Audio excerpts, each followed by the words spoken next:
사랑합니다. 축복합니다.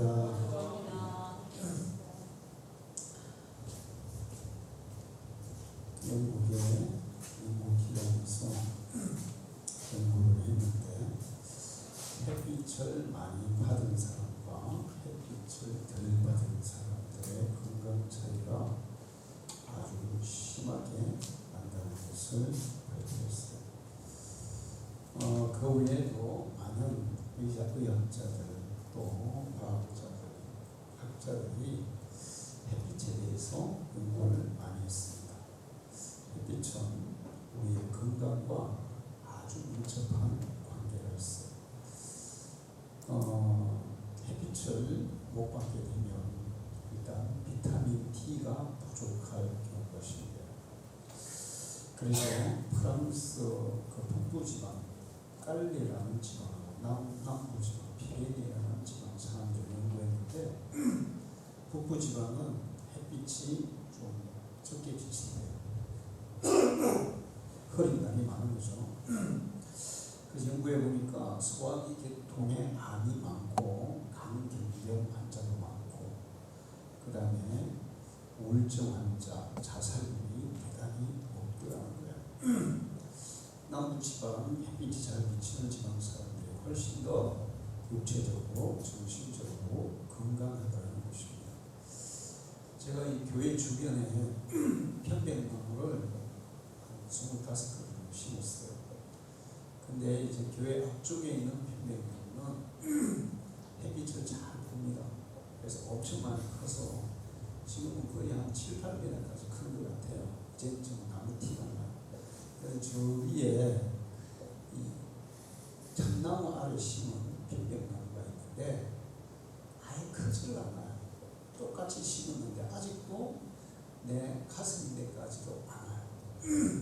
햇빛이 안 들어가면 나무가 자라지 않더라고요.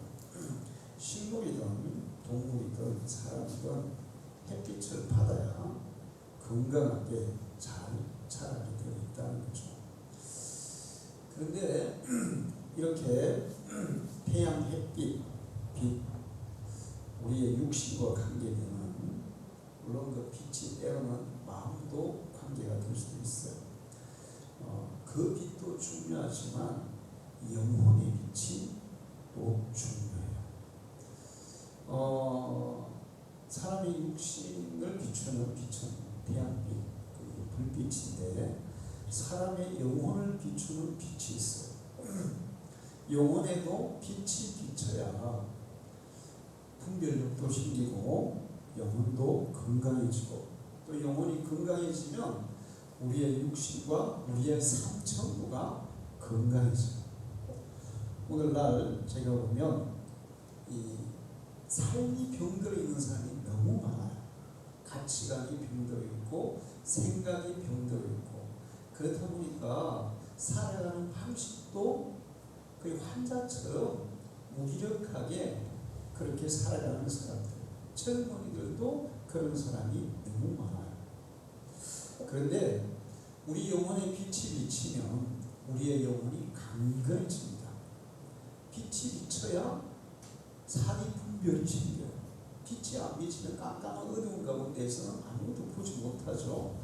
영혼에 빛이 비치면 분별력이 생기는 거예요. 무엇이 옳은 삶인지, 무엇이 잘못된 삶인지, 무엇이 밝은 삶인지, 어두운 삶인지. 그리고 빛이 비칠 때 우리의 마음에서 밝은 마음이 솟아나게 되어 있어요. 우리 영혼에 빛이 비쳐야 우리의 삶이 밝아지고 건전해지고 우리의 삶도 건강해져요. 근데 우리의 영혼을 밝히는 빛은 예수 그리스도 외에 없는 줄로 믿습니다. 예수님이 나는 세상의 빛이다. 나는 세상으로 빛으로 왔다. 예수님께로 나오는 모든 자들은 어둠 속에 거하지 아니하고 빛 가운데 살아가게 될 것이다. 그렇게 말씀하셨어요. 그리고 그 말씀대로 정말 예수를 만난 예수님의 빛을 경험한 모든 사람들은 어둠에서 나와서 어둠을 부리치고 나와서 밝은 인생을 살아가는 것을 볼 수 있습니다. 오늘 여러분의 심령 속에, 여러분의 영혼 속에 그리스도 예수님의 빛이 비치기를 축원합니다. 그 빛을 마음을 활짝 열어서 받아들이시기를 축원합니다. 저희 사택에는 빛이 안 들어와요. 원래 1층 사택에. 그런데 이제 여름이 되면 조금 이렇게 이제 뒤에 그 주방 쪽으로 약간 빛이 들어옵니다. 여름이만. 봄, 가을 쪽으로는 안 들어오죠. 근데 2층에는 빛이 들어와요. 2층에는 아침이 되면 빛이 쫙 비쳐요. 근데 이제 빛이 이제 이 아침에 너무 일찍 빛이 들어오기 때문에 이제 사모님은 밤에 잠을 못 자니까 새벽녘에 마치면 그때부터 조금 잡니다. 그러면 이제 저는 또 새벽녘에 마치면 또 활동을 하니까 2층에 올라가서 자야 돼요. 그러면 이제 창문을 이렇게 브라이트로 이렇게 가렸어요. 빛이 비쳐도 창문이 가려져 있으면 빛이 안 들어옵니다. 예수님의 빛이 우리에게 아무리 강력하게 비쳐도 우리의 마음이 닫혀 있습니다. 우리의 마음이 브라인드로 가려져 있으면 빛이 안 들어와요. 브라인드를 걷어야. 여러분 속에 있는 불신의 브라인드, 욕심의 브라인드, 이런 것들을 걷어내고 주님의 빛을 마음속에 받아들이기를 축원합니다.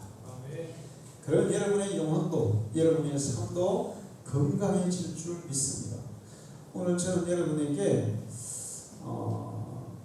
하나님이 찾으시는 사람이 어떤 사람이냐, 그게 내 말씀을 하려고 그러는데, 제가 왜 이 말씀을 여러분에게 하게 되냐면, 제가 어디를 갔더니 그 사람들이 벽에다가 소원을 쭉 써놨어요. 근데 어떤 어린아이들이 쓰는 것도 있고 청년들이 쓰는 것도 있고 어른들이 쓰는 것도 있는데, 근데 대체로 내용들이 이런 게 많더라고요. 로또 당첨되게 해주세요. 주식 대박 나서 배급 벌게 해주세요. 일 안 하고 맨날 놀고 먹을 수 있도록 돈을 주세요.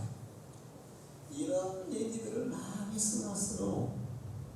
그래서 제가 그거를 보면서, 야, 요즘 우리나라 사람들의 정신이 병들어 있구나. 정신이 완전히 무너져 있구나. 이런 생각이 들었어요. 그런 생각을 가지고 사는 사람들은 거의 다 사기꾼에게 당하는 거예요. 세계에서 사기꾼이 제일 많은 나라가 우리나라 같아요. 중국에도 많은데 우리나라가 많아. 근데 왜 사기꾼이 많을까? 사기꾼들이 사기치기 좋은 사람들이 우리나라 사람들이에요. 사기꾼들은 사람들의 심리를 이용합니다. 사람들의 심리에 뭘 이용하냐 하면 욕심을 이용하는 거예요. 우리나라 사람들이 뭐 로또 되는 거 바라고, 뭐 주식 투자해서 배급 버는 거 바라고, 일도 안 하고 뭐 횡재하는 거 바라고, 또 노력한 데 비해서 훨씬 더 많은 이익을 얻기를 바라는 그런 욕심을 이용해서 사기를 치는 거예요. 부동산 사기, 주식 사기, 투자 사기, 투자 사기가 너무너무 많아요. 여기에 투자하면 이 프로젝트, 이 사업에 투자하면 1년에 최소한 20%의 이익을 주겠다. 여러분, 세상에 20%의 이익을 주는 데는 세상에 아무 데도 없어요. 워렌 버핏이 세계적인 주식 투자가인데, 그 사람은 주식을 해서 세계 제일 부자가 됐습니다. 그런데 그 사람은 주식 투자에 정말 천재예요. 그럼에도 불구하고 주식을 투자해서 벌 수 있는 최고의 그 이익률은 6%밖에 안 됩니다. 그래서 못 벌어요. 근데 그것도 이제 우리나라 사람들은 주식을 투자하면 90%가 손해를 본대. 그 사람은 투자하면 다 이익을 봐. 그 차이가 뭐냐 하면, 우리나라 사람들은 단타를 많이 해요. 단타. 어떤 오래 가지고 3개월 이상 안 가져 있대요. 하루 만에 사고 팔고 하는 거예요. 계속. 근데 주식 그 월입 비핏이 하는 얘기는 최소한 10년에서 20년, 30년을 묵혀놔야 6%의 이익이 생긴다는 거예요. 우리는 사람들은 성질이 급한 데다가 욕심만 많아가지고 그냥 허황된 것들을 추구하다 보니까 사기꾼들이 그걸 노리는 거예요. 여기에 투자하면 이익을 100%를 주겠다. 20%를 주겠다. 20% 준다니까 혹해가지고 거기다가 테이프 다 때려붓고 그 다음에 집 하나 다 때려붓고 그거 가지고 안 되니까 또 다른 친척들까지 또 다 어디다 다 때려놓고 그리고는 뻥 날아가는 거야. 욕심에 생각이 잘못되어 있고 생각이 병들어 있는 겁니다. 그런 것들을 이용해서 사기꾼들이 사기를 치는 거예요.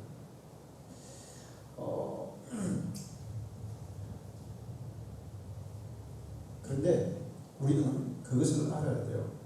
세상에는 공짜가 있을까요? 없을까요? 공짜는 없어요. 일반 사람들도 다 얘기를 해요. 세상에 공짜는 없다. 성경은 더 분명하게 얘기합니다. 예레미야 17장 11절에 불의로 치부하는 자는, 그러니까 노력 없이 수고 없이 땀 흘리지 않고 그냥 쉽게 이익을 추구하는 자는 자고새가 낳지 아니한 알을 품은 같아서 그 중년의 것이 떠나겠고 마침내 어리석은 자가 되리라. 쉽게 얘기하면 뻐꾸기 알 같은 거라. 뻐꾸기가 요즘도 가끔 얘기하는 산에 뻐꾸기인 거예요. 뻐꾸기는 알을 어디다 낳을까요? 메시지 이런 데 놔요. 그러면 이제 메시의 의미가 뻐꾸기가 메시의 새끼보다 좀 빨리 태어나거든요. 그 비슷하게 태어나는 경우에는 좀 빨리 태어나요. 그런데 이 뻐꾸기 새끼는 태어나자마자 메시의 알들을 밖으로 다 밀어내버립니다. 그리고 지 혼자 남아있어요. 메시는 바보같이 그것도 모르고 열심히 먹이를 벌어다 주는 거예요. 그런데 조금 크면 뻐꾸기는 그냥 날아가 버립니다. 불의로 치부하는 자, 헛된 욕심을 부리는 자, 수고하지 않고 이익을 얻으려고 하는 자는 메시가 뻐꾸기 새끼 키우는 것 같아서 결국에는 다 날아가 버린다는 거예요. 갈라디아 6장 7절에 스스로 속이지 말라. 하나님은 업신여김을 받지 아니하시나니 사람이 무엇으로 심든지 그대로 거두리라. 욕심을 따라 심으면 사기를 당하고 열심히 땀 흘려 수고하여 성실하게 일해서 심으면 좋은 30배, 60배, 100배의 결실을 거두는 것이 하나님의 법칙이라는 거예요. 할렐루야. 여러분 이 사실을 기억하고 살아가기를 축원합니다. 그리스도인들은 이익을 추구하지 말고 실력을 추구하라 이런 얘기를 하더라고요. 실력을 추구하라. 실력이 갖춰지면 이익은 따라온다는 거예요. 오늘 성경 말씀에 예수님도 똑같이 말씀하고 있어요. 너희는 먼저 무엇을 구하라? 하나님의 나라와 의를 구하라. 그러면 어떻게 하신다고 했어요? 이 모든 것을 너에게 더하여 주신다. 하나님의 나라와 의를 먼저 구하면 먹을 거, 입을 거, 우리가 이 땅에 살아있는데 필요한 모든 것들과 더불어 하늘의 것까지 더하여서 우리에게 주시리라. 자, 사람들은 실력을 키우려고 하지 않고 물질을 버는데 시간을 허비하고 인생을 허비합니다. 이익을 추구하는 데다가 매달려요. 그런데 이익을 추구하면 도리어 이익을 못 얻어요. 그런데 실력을 추구하면 실력이 이익을 가져온다는 사실이에요. 할렐루야. 믿음도 마찬가지예요. 여러분의 믿음이 커지면 커질수록 하나님의 축복은 더 크게 올 줄 믿습니다. 근데 많은 사람들이 자기의 믿음은 키우지 않고 믿음은 농껍질이만 한데 하나님 앞에 막 부어달라고 막 산더미처럼 부어달라고 기도해요. 하나님이 부어주고 싶어도 그 그릇이, 믿음의 그릇이 작은데 어떻게 부어주겠어요? 부어줘도 다 넘쳐서 집게 하나도 안 돼요. 그러니까 이익을 추구하지 말고 실력을 키우고, 무엇을 먹을까 입을까 그런 걸 추구하지 말고 하나님의 나라와 의를 먼저 구하고, 그리고 하나님 앞에 큰 축복을 구하지 말고 여러분의 믿음을 키우라는 것입니다. 할렐루야. 이것이 그리스도인들의 삶이에요. 요즘 텔레비전에서 서민갑부라는 방송을 하더라고요. 가끔 가다가 제가 이렇게 보면, 서민갑부가 뭐냐면 아주 거창한 사업을 해가지고 부자가 되는 게 아니에요. 거기 보면 떡볶이 장사, 김밥집, 빵집, 호떡집, 김치 판매, 또 국수집, 팥빙수집, 굉장히 서민적이에요. 전부 다 서민적이에요. 순대집, 오뎅집 이런 것들이에요. 근데 그런 것들을 해가지고 갑부가 된 사람들이야. 물론 갑부라고 해서 삼성, 현대처럼 그런 갑부가 아니고 몇십억 이렇게 벌었더라고요. 그래서 서민 갑부예요. 그런 거 해가지고 몇십억 버는 게 그 쉬운 일이 어려운 일이에요. 어려운 일이에요. 그런데도 벌었어요. 어떤 사람은 거창하게 막 음식 좀 낸다가 그냥 쪼딱 망해가지고 한 번 없이 많아서도 많아요. 그런데 그런 아주 작은 것들을 해서 갑부가 된 사람들이에요.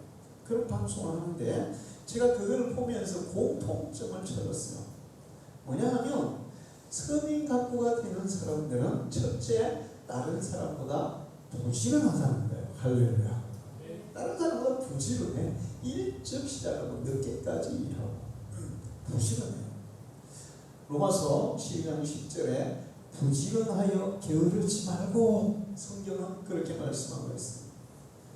하나님은 졸지도 아니하시고 주무시도 아니하시나니 하나님이 일하시니 예수님도 일한다. 예수님이 얼마나 열심히 일하셨나요? 잠잘 겨를도 밥 먹을 겨를도 없었습니다. 그렇게 열심히 일하셨어요. 그렇게 일하시기 위해서 부지런히 일하시는 본을 보여주셨어요. 그리스도인들은 부지런히 일하는 사람이 되어야 될 줄 믿습니다. 서민 가족은 다 부지런하다, 다른 사람보다. 두 번째는 연구를 많이 해요. 떡볶이 그거 하는데도 어떻게 하면 더 맛있게, 어떻게 하면 때깔나게, 어떻게 하면 사람들이 좋아할까. 그렇게 해서 다른 사람보다 훨씬 더 떡볶이를 좋아하게 그렇게 만들더라고요. 연구를 엄청 많이 하더라고요. 팥빙수 하나 하는데, 팥빙수 하는 아저씨가 일본에 가서 5년 동안 배워가지고 와서 또 와가지고 자기가 몇 년 동안 연구를 해서 하는데, 팥빙수 집이 얼마나 잘, 이게 서민갑부가 됐어요. 또 하나 이제 공통점이 있는데, 실패했다고 포기하지 않더라고요. 실패를 해도 인내심을 가지고 도전하더라는 겁니다. 할렐루야. 자, 이런 것들이 실력을 키우는 거예요. 또 부지런하게 열심히 연구하고 실패를 극복하고 인내하고 노력한 그 결과로 서민갑부가 되더라는 거예요. 그냥 쉽게 저절로 된 것은 세상에 아무것도 없어요. 얼마나 눈물겨운 사연들, 노력들이 많은지 몰라요.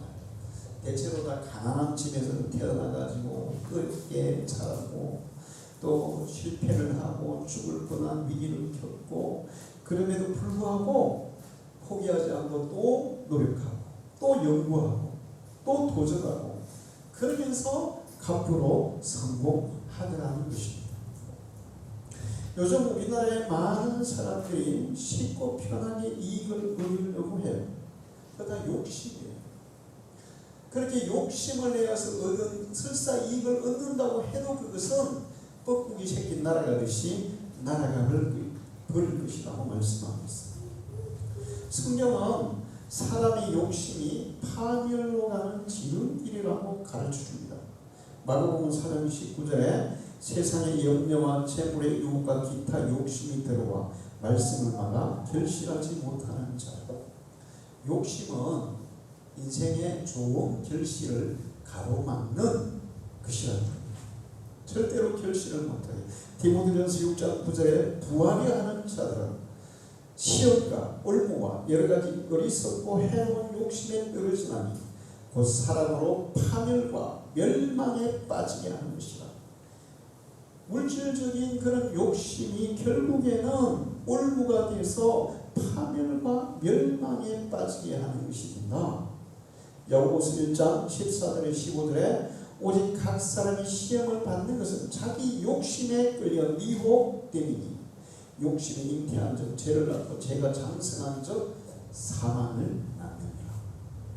우리는 그리스도인들은 욕심을 추구하지 말고 신령을 기르는 성도가 되기를 축원합니다.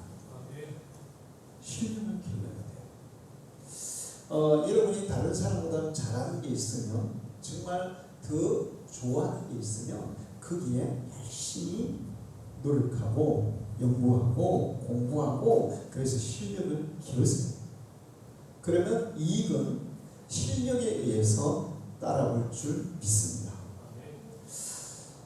인생을 잘 살아가려면 욕심을 버리고 욕심을 던져버리고 마음을 새롭게 해서 하나님을 따라서 살아갈 때, 하나님의 말씀을 따라서 살아갈 때, 그때 인생을 잘 살게 된다는 겁니다. 에베소서 4장 22절에 너희는 유혹의 욕심을 따라 썩어져가는 구습을 따르던 옛사람을 벗어버리고, 욕심을 따르는 예수 믿기 이전에 세상 사람들이 가지고 있는 그런 것들을 벗어버려라, 던져버려라, 아낌없이 벗어버리고 오직 너희의 심령이 새롭게 되어 하나님을 따라 의와 진리의 거룩함으로 지으심을 받은 새 사람을 입어라. 그리스도 안에서 새 사람으로 태어나라.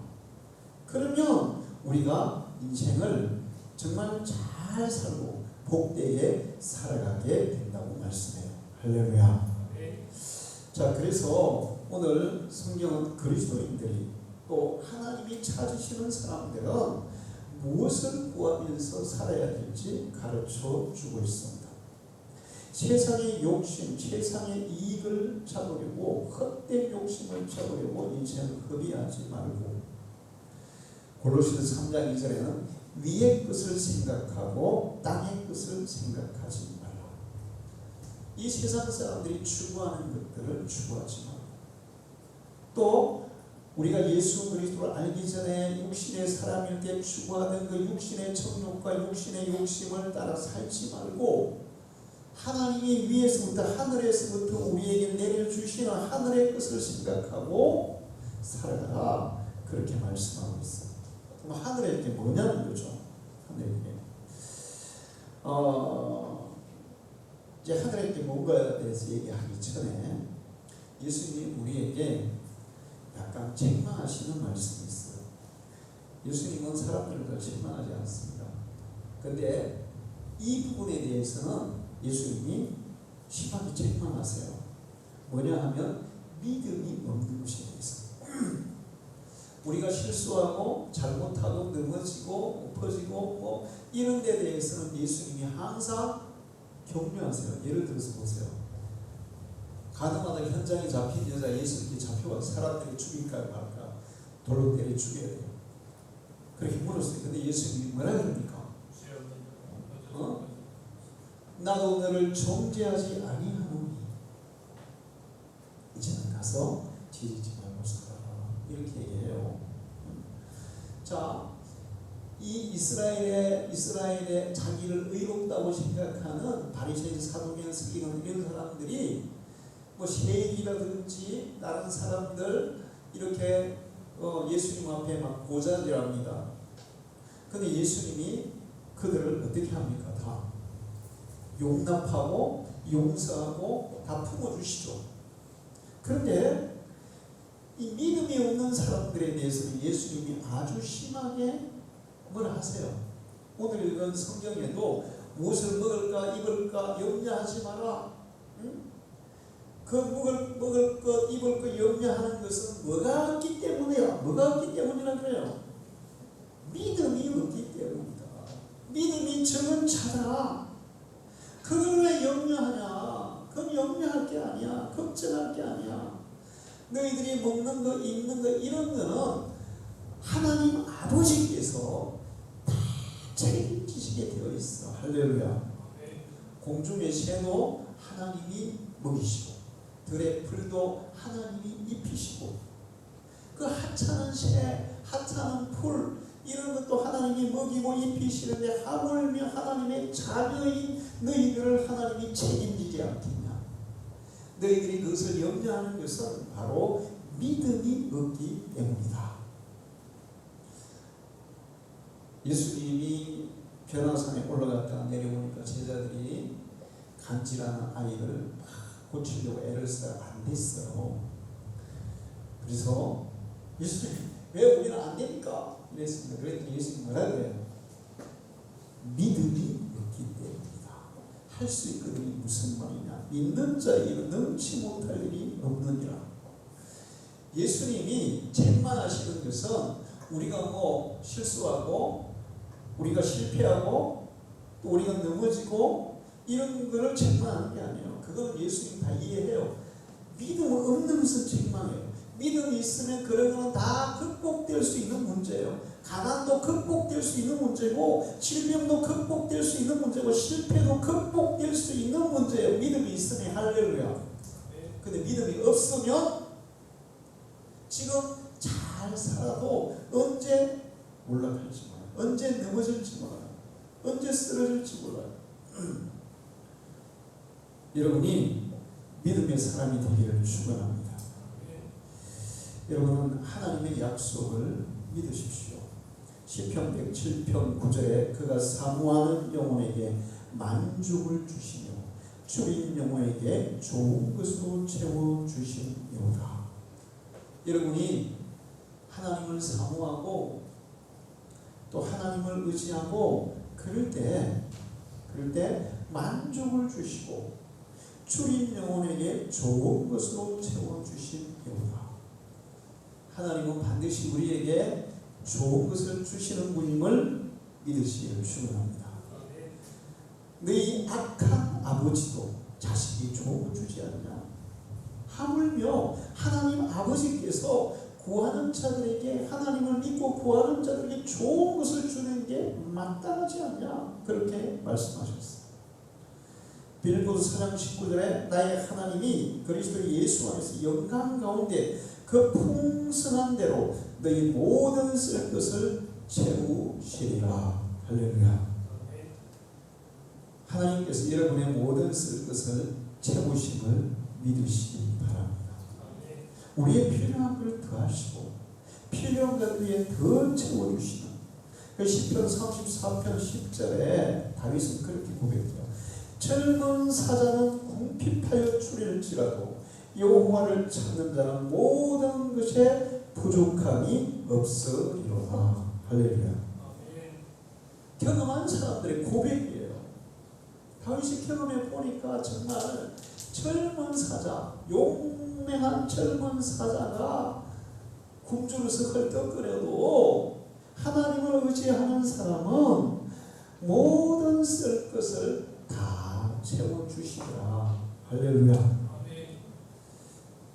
다윗이 얼마나 한 20년 동안 망명 생활을 해서 목배달에서 들판에서 그 완전히 동굴 속에서 숲을 속에서 쫓기다해서 굶어 죽었어요. 잘 살았어요. 잘 살았어요. 이스라엘 백성이 40년 동안 광야를 다녔어요. 굶어 죽었어요. 잘 살았어요. 잘 살았어요. 하나님께 대한 믿음, 사르반 가부가 3년 6개월 동안 기도하고 그래서 사람들이 막 굶어 죽고 농사도 안 되고 동물도 굶고 사람도 굶어 죽고 그래서 3년 6개월 동안 배부르게 먹었어요. 굶었어요. 배부르게 먹었어요. 하나님이 가루도 기름도 떨어지지 않게 해주셨어요. 선지자의 아내가 선지자 남편이 빚을 많이 주고 죽었어요. 그래서 자기하고 자기 자식들이 노예로 팔려가신 게 있어요. 그때 하나님께서 그들을 어떻게 해주십니까? 기가 막힌 방법으로 정말 상상을 초월하는 방법으로 그들의 필요한 것을 채워서 빛을 다 청산하고 살아갈 수 있도록 만들어 주신 줄로 믿습니다. 오늘날도 많은 그리스도인들이 고백해요. 그리고 실제로 제가 이렇게 보면 하나님은 너무너무 우리의 생각을 초월하는 일들이 많은데 인간적으로 좀 이렇게 신학적으로 인간적으로 좀 부족한 부분이 있어요. 그런데도 그 사람이 정말 하나님 앞에 간절히 기도하고 하나님을 온전히 의지하고 하나님을 믿고 이렇게 살면 현실적인 그런 부분에 대해서는 하나님이 풍성하게 채워주시는 수많은 사람들을 봐요. 할렐루야. 수많은 사람들을 봐요. 하나님은 우리를 책임지지 못하시는 분이 아니고 우리의 믿음이 우리를 책임지지 못하는 거예요. 우리가 하나님을 믿는다면 하나님은 100% 책임지실 줄로 믿습니다. 사람들이 진짜 믿어야 할 것은 안 믿고 믿지 말아야 될 것은 또 찾기까지 잘 믿어. 현실의 문제, 현실의 그 부족함, 현실의 열악함, 현실에 안 되는 거, 이런 거는 안 될 줄로 잘 믿어요. 근데 그런 거는 안 믿어도 돼요. 안 믿어도 되는 잘 믿는데 하나님은 믿어야 되는데 하나님은 못 믿어. 여러분은 현실의 것, 안 믿어도 되는 것은 믿지 마시고 믿어야 될 하나님을 믿으시기를 축원합니다.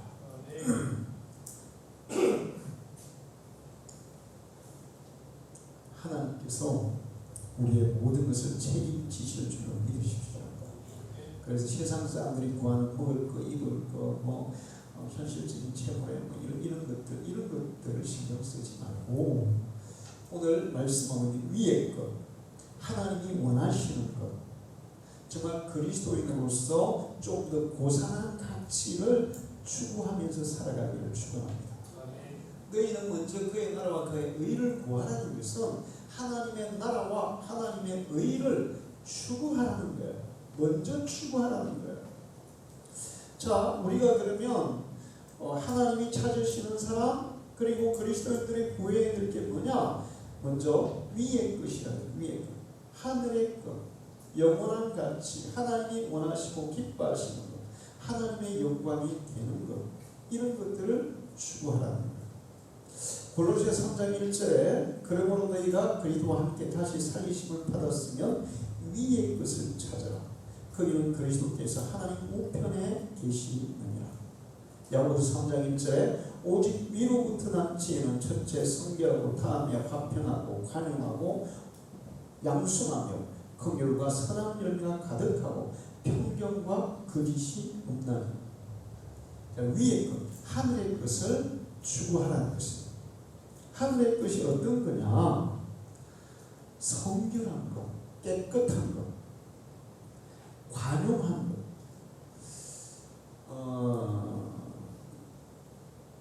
요즘 보면 그 윗사람들이 아랫사람들에게 부당한 것을 시키는 경우들이 있어요. 회사에 공금을 빼돌리게 한다거나 이중정보를 쓰게 한다거나 그런 경우들이 있어요. 근데 밑에 사람들이 그 말 안 들으면 잘릴까 봐 겁이 나가지고 시킨다고 하다가 근데 결국에는 그게 들통이 날까 안 날까? 들통이 나요. 그럼 같이 잘리는 거예요.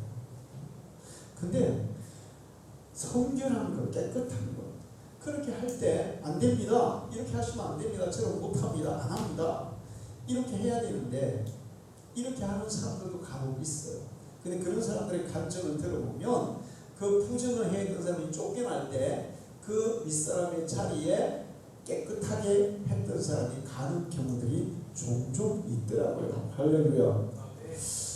며칠 전에 제가 그 인터넷 신문에서 봤는데 회사에 공금을 소액으로 조금씩 빼돌렸어. 10,000원, 15,000원 이런 식으로 빼돌렸어. 근데 그게 이제 계속되니까 금액이 1억까지 간 거예요. 10,000원, 15,000원 뭐 이렇게 빼돌렸을 때 얼마 동안에는 이게 들어가요, 안 들어가요? 근데 그게 모아지면 1억이 되니까 이게 들어가요, 안 들어가요? 1억이. 그래서 결국에는 잘리는 정도가 아니야. 감옥에 갔고 공금 횡령으로 그 다음에 일단 감옥에 가긴 했는데 일단 그 사람 5천만 원을 먼저 물어내고 나머지는 내가 벌어서 갚겠다고 이제 회사하고 약속을 하고 그래서 징역 1년에 집행유예 6개월 형을 받았어.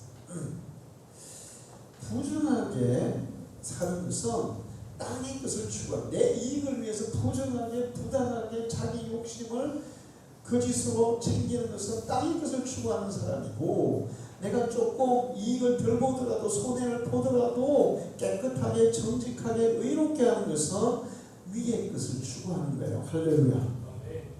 여러분은 하나님이 여러분의 삶을 다 감독하고 지켜보고 계신 것을 기억하기를 축원합니다.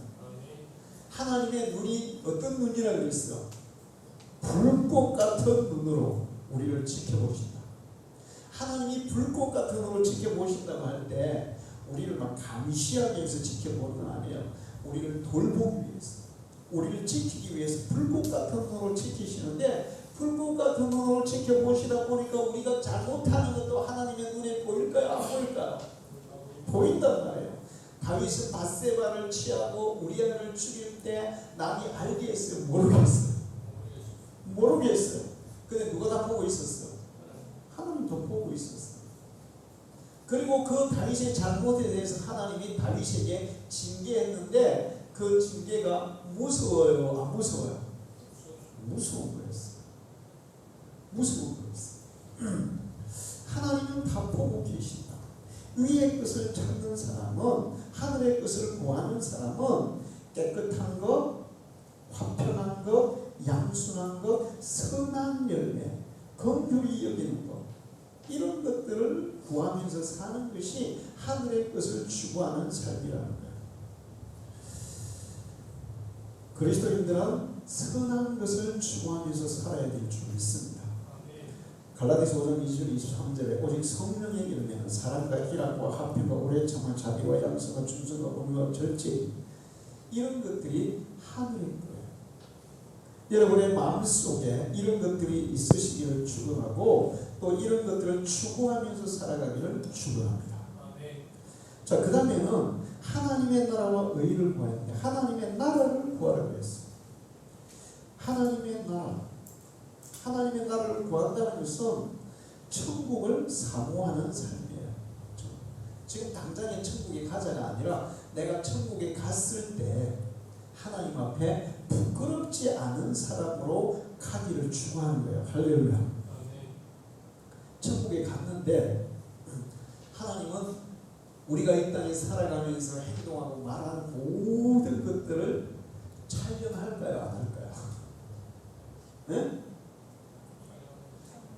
우리의 어머니 뱃속에서 잉태된 순간부터 죽을 때까지 그 모든 순간을 다 촬영하고 계세요. 할렐루야. 다 촬영하고 계신다니까. 여러분, 요즘 법정에서 재판할 때 가장 확실한 증거는 뭡니까? 영상이에요. 영상에만 말하고 이 장면하고 다 나오잖아요. 영상 증거가 있으면 이건 빼도 박도 못해. 확실한 증거야. 천국에 가면 하나님께서 여러분이 잉태될 때부터 죽을 때까지 모든 것들을 영상으로 쫙 비춰줄 거야. 다 드러나게 되어 있어요. 다행히 예수 믿는 사람에게는 그것을 면제해줘요. 할렐루야. 그래서 우리 예수 믿는 거야. 만약에 우리가 그 면제 못 받으면 천국에 갔을 때, 천국에 들어간다 하더라도 천국 문 앞에서 한번 쫙 비추면 마음속에 있는 잘못간에도 다 비치니까 잡아들 수 있어요? 없어요? 못 잡아들어요. 영상으로 다 찍혀 있는데. 그래서 어떤 그 영상하는 분이 그런 얘기를 했어요. 인간이 비디오를 발명한 것은 하나님이 원래 이 영상을 다 찍고 계시는 거 하나님이 하신 것을 꼼따서 한 거다, 이런 얘기 있어요. 실제로 만약에 영상을 찍는 것이 하나님께서 영상을 찍는 것 그 자체를 아예 이렇게 없었다면 사람들도 영상을 못 찍는다는 거야.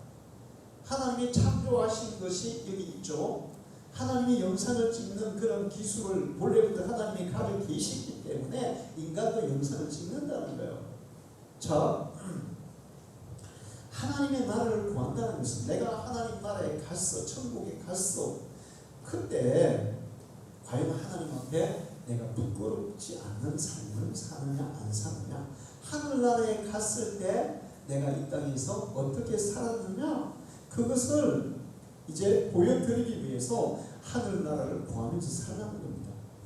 옛날에 어떤 성녀가 여복이 저승사때 뭘 가지고 가서 그런 책을 썼는데 자기는 뒤에서 이상한 짓 해가지고 감옥에 있어.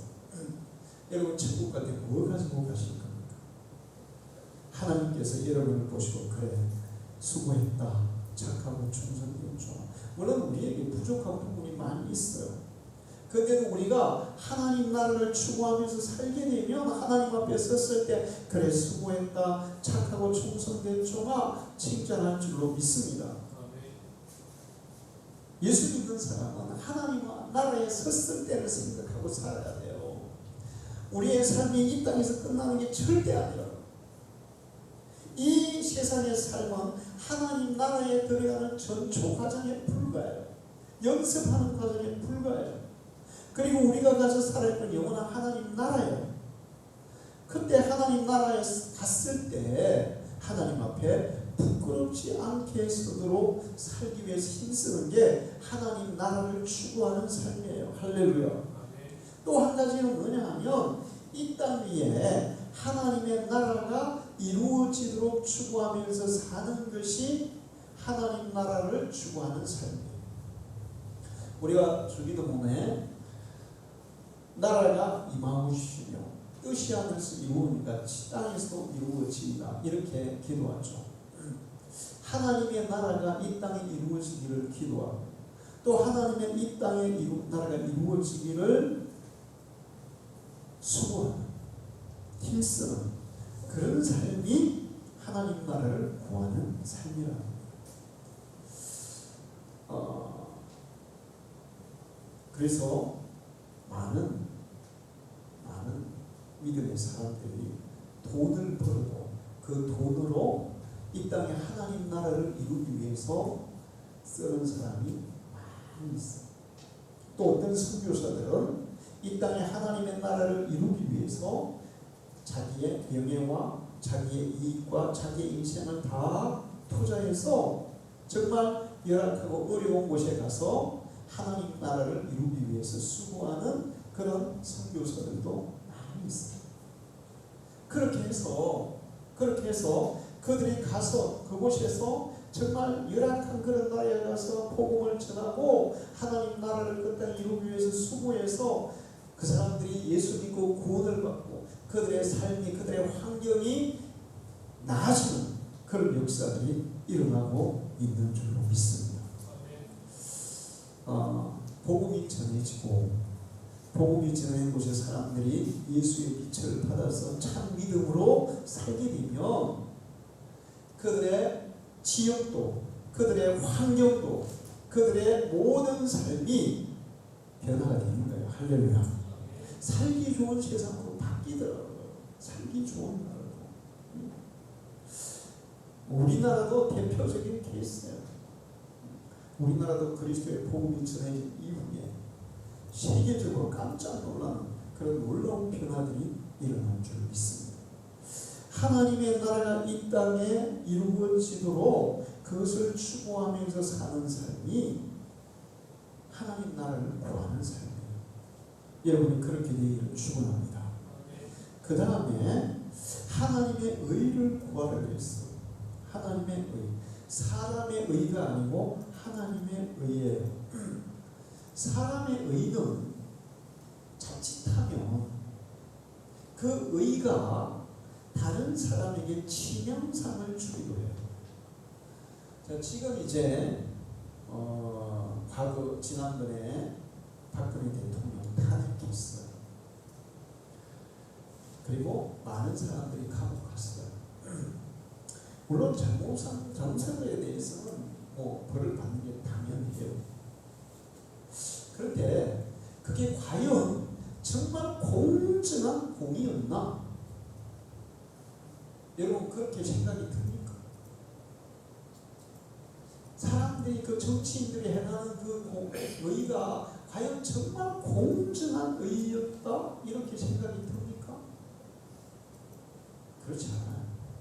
그 이후로도 마찬가지예요. 지금 이제 새로운 정부가 들어서면서 또 부정비리 척결 그러면서 뭐 이렇게 하는데 사람들이 힘으로는 공의 때문에 그 사람들이 다치고 상하고 피해보는 경우들이 많아요. 인간의 의라는 것은 정말 보잘것없는. 그래서 칼빈은 인간의 의는 누더기에 불과하다. 근데 여기서 하나님의 의를 추구하라 그러잖아요. 그리스도인들은 내 정의를 내세우지 말고 하나님의 정의, 하나님의 의를 추구하라는 거예요. 근데 하나님의 의가 어떤 건지 여러분 잘 이해를 해야 되는데 이런 겁니다. 공의, 정의 그것만을 강조하게 되면 공의와 정의에는 심판과 그리고 형벌이 있어요. 그런데 하나님의 그 의에는 심판과 형벌에는 공의만 있는 게 아니라 사랑도 같이 포함되어 있어요. 사람들은 공의를 사람들의 의를 행할 때 그 사랑은 전혀 거기 들어가 있지 않습니다. 근데 하나님은 의를 행할 때 공의와 사랑을 같이 동시에 하신단 말이에요. 할렐루야. 그래서 하나님의 의에는 실수가 없어요. 잘못이 없어요. 하나님의 의를 가장 확실하게 보여주는 것이 예수 그리스도의 십자가예요. 할렐루야. 하나님은 예수님의 십자가를 통해서 사람들이 죄를 지어서 심판받아야 하는 그 심판, 공의를 하나님의 아들이 대신 받게 하시고 그러면서 사람들에게 용서의 은혜를 동시에 이루어주셨어요. 하나님의 그 공정한 공의와 사랑이 동시에 성취된 곳이 바로 예수님의 십자가고 그리스도인들이 추구해야 할 의라는 게 뭐냐? 공의와 사랑이 겸비한 그런 의를 추구해야 된다는 거예요. 할렐루야. 이게 굉장히 중요한 거예요.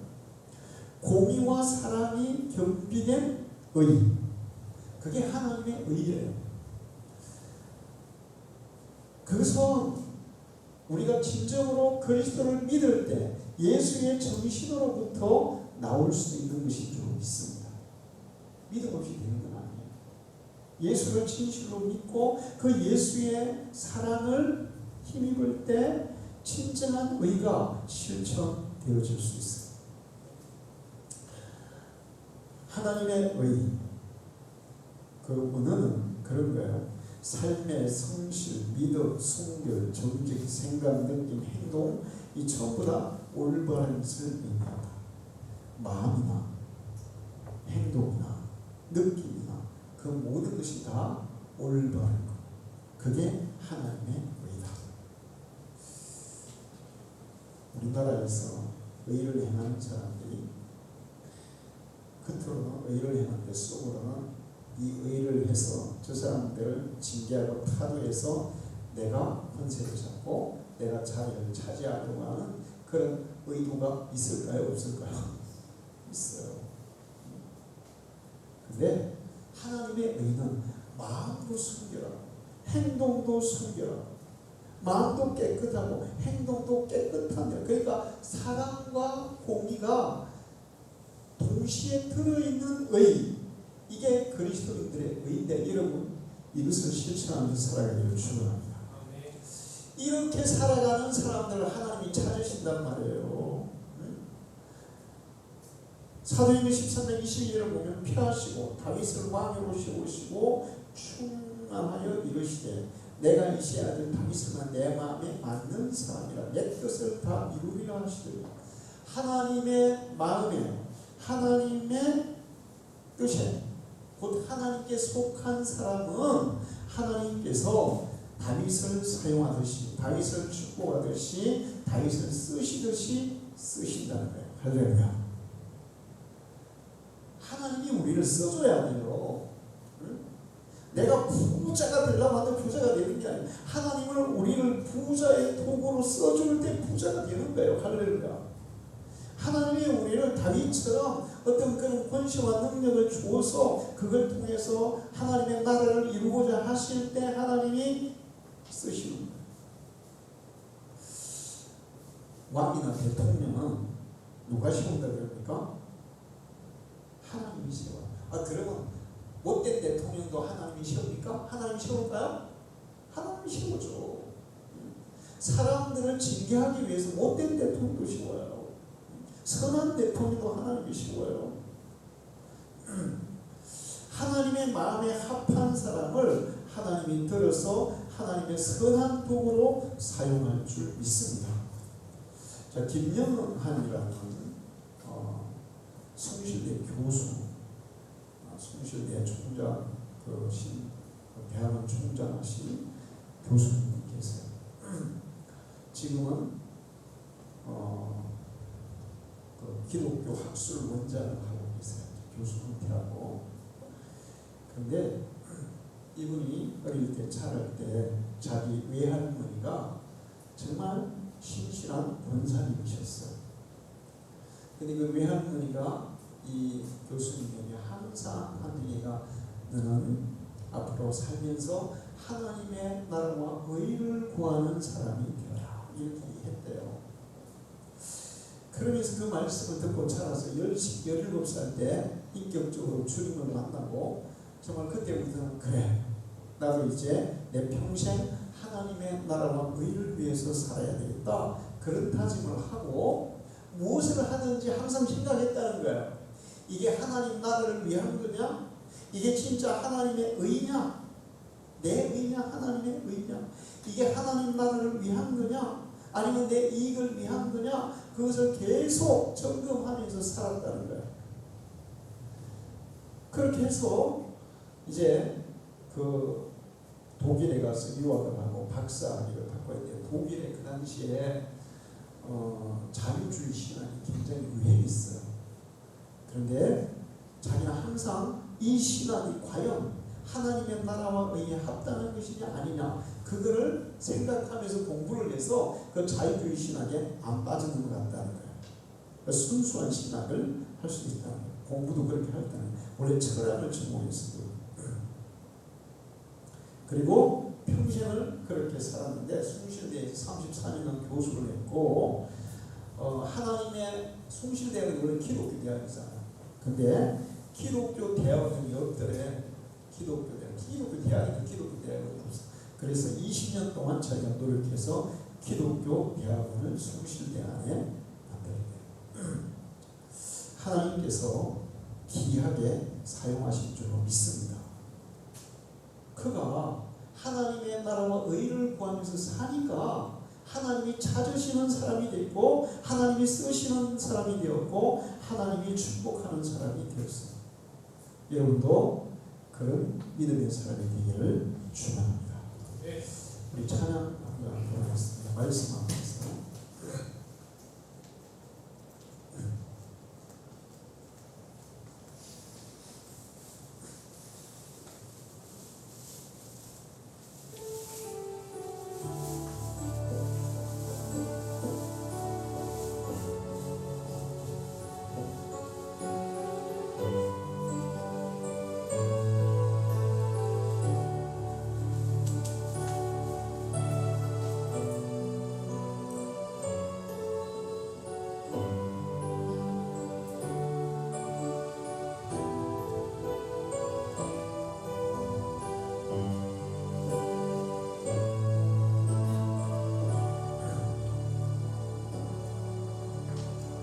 말씀 앞에서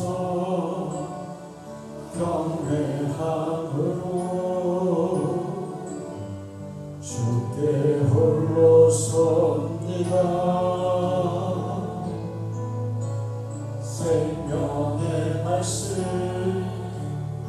읽고 순종해 주를 예배합니다. 기록된 말씀 힘이 있어서 진리로 우리 거룩해 하며 기록한 말씀 쇠쇠 영원히 복음이 되어 말씀하시네. 하나님 말씀에 두려웠던 자 그 말씀에 생명을 거는 자 한 사람 찾으시는 주님의 약속을 믿어 하나님 말씀에 운명을 거는 자 순종하며 주 따라가는 자 영원한 하나님 나라 이르갈 주의 교회여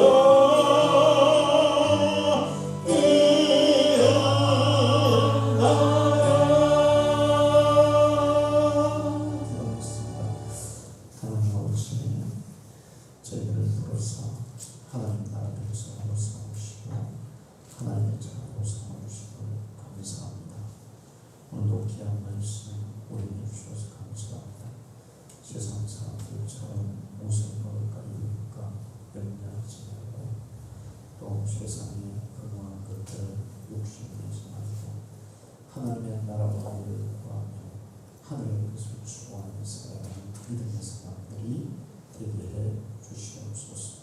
하나님이 찾으시는 사람, 하나님이 쓰시는 사람, 하나님이 축복하는 사람들이 되게 해 주옵소서. 예수님의 이름으로 기도합니다.